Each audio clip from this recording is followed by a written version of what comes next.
fam, thank you so much for tuning in. As you have seen with the title of the video, this one is quite up the norm. But I just wanted to share with you guys because I believe that we can all benefit from my dream. But I just want to disclose real quickly that I am not trying to imply that I am better than anyone, or I don't know, I just don't want to come across as I'm trying to portray that I'm special or I want to sound fancy. It's not like that at all. To give you some background to the story, I had fasted. It was towards the end of my Daniel's fast. This was last year, being 2020 October. So yeah, I went to bed that day. It was a normal night. Nothing special had happened. So I go to bed and I have a dream. This dream feels so real. I've never in my life had a dream feel that real. I could have sworn I was at a concert. So I'm at a concert with my friends.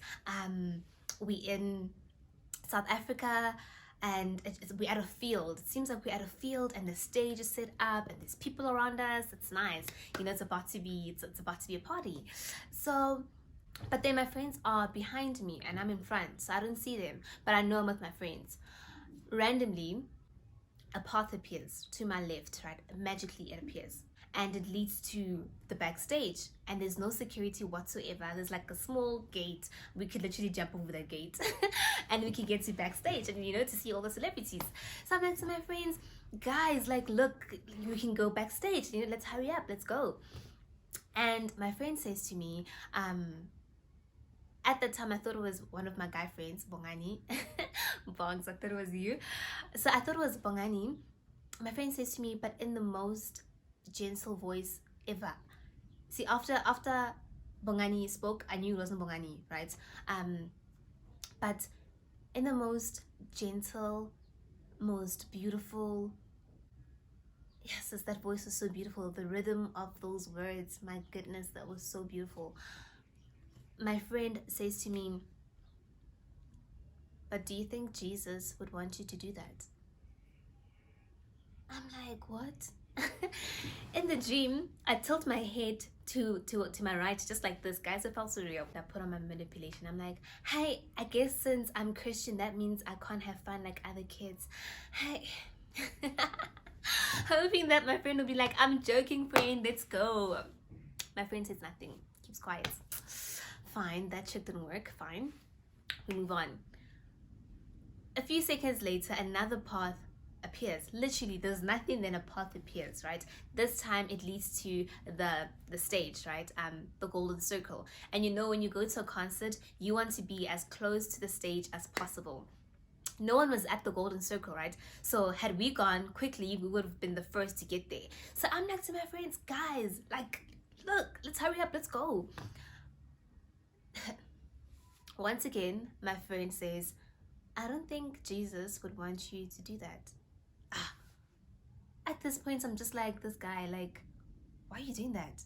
You know, when you're doing something wrong and you know that God wouldn't approve of it, but you don't want to be told otherwise. You just want to do what you're doing, and then you'll just ask forgiveness later on, or you won't even address it with God. It felt like that. So this time I'm just like, let me turn around, tell him, dude, what's your problem? Why are you doing this? How? So I turn around, and I turn around with my right side, right, like this. My jaw dropped because it felt so real. I was just shocked at the scenery. It was so crazy and it felt so real. So I thought, in real life, that's where I'm at, you know. So I'm in a dome, right? But it's like this oval shaped dome, and I'm like right here, right in the beginning. And remember how I said it sounded like my friend was behind me? When they said, do you think Jesus would want you to do that? It sounded like they were right here. So now turning around, I'm expecting them to be like, you know, literally a step away from me. But to my surprise, number one, it wasn't my friend. Number two, this man was like 5 to 7 steps away from me. They were like this much away from me. This man was not flesh like me, but it was like he was sketched. You know, those people who know how to sketch really, really well.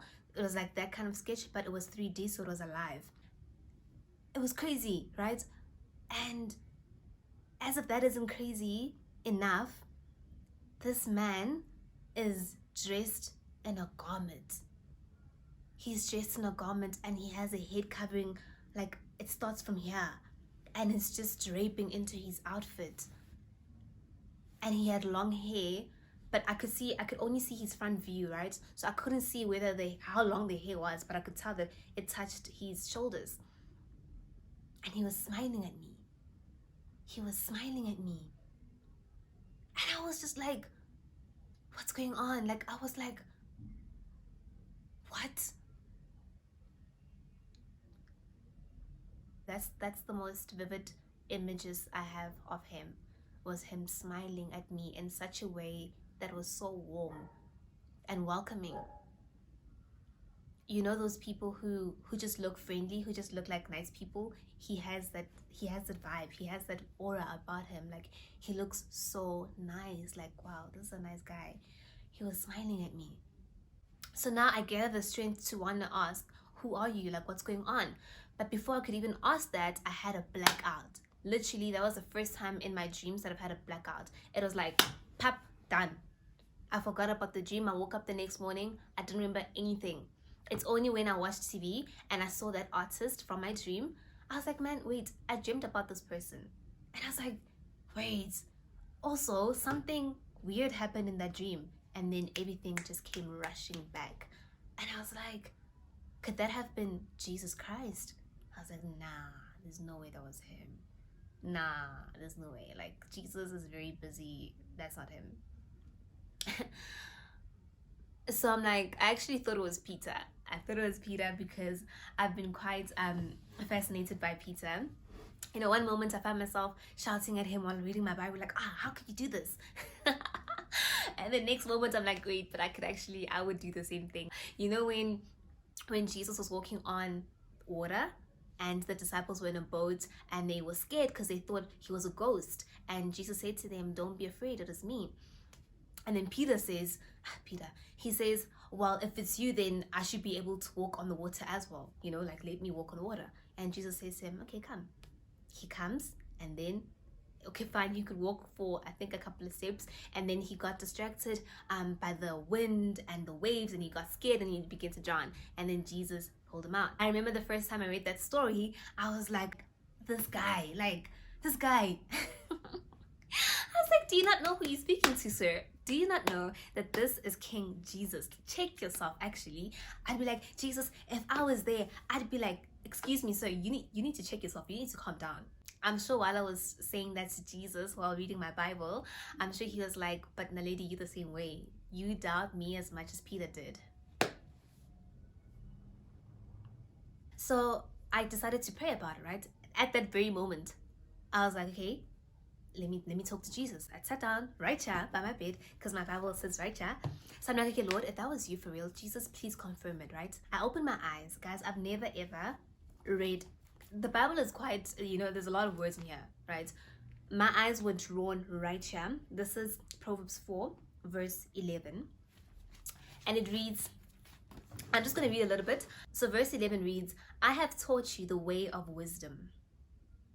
I have led you to the paths of uprightness. He says, when you walk, your steps will not be hampered. If you run, you will not stumble. Keep hold of my instructions. Yeah. Do not let go. Guard her, for she is your life. Do not enter the path of the wicked. Guys, that's verse 14. He says, and do not walk on the way of evil. Avoid it. Do not go on it. Turn away from it and pass on. Ha! At this point, I'm just like, ha! And then in verse 27 says, do not swerve to the right or to the left. Remember how there was a path literally on my left and on my right? Guys, the Bible is real. It's so crazy. Like, as much as you're Christian, but when God talks to you, you're just like, what?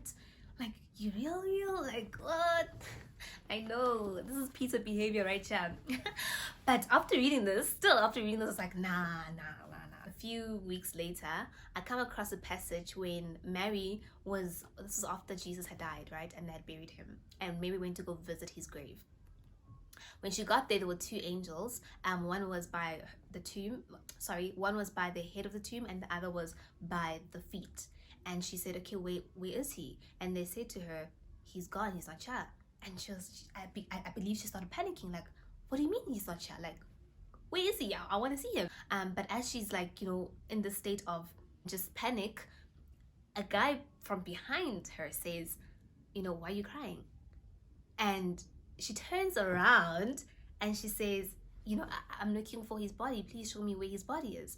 And Mary didn't know that she was speaking to Jesus. She thought she was speaking to the gardener. Anyway, but basically Jesus confirmed that, okay, it was me, Naledi. I was just like, whoa, that is crazy, Lord. That is so crazy.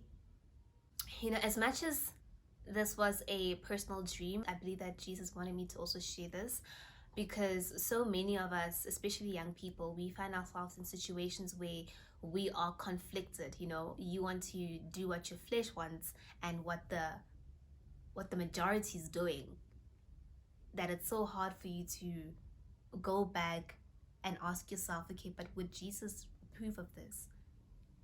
Yeah. And I believe that is, by asking ourselves those type of questions whenever, because there isn't any commandment that says, oh, do not go to concerts. It's not always that clear. So we feel that, okay, since it's not in the commandments, I guess I can do it, so it's not too bad. But deep down inside, Jesus wouldn't want you to do that. And I think it's very important for us to really look to Jesus as an example. Jesus Christ, he was in the world, he was walking on the earth, but he was never off the earth. He was never consumed by the things of the earth. And I think that is such an important lesson to take away from him. Yeah. Thank you guys for watching. Please do comment down below. I'm really interested to hear what you guys have to say in terms of being Christian in today's world. The challenges that are faced, the need to live off your flesh and starve your spirit, because that's what the majority is doing, or just being lukewarm. How do you deal with that? Do you have that conflict within yourself? Please do comment down below. Thanks, guys. Bye.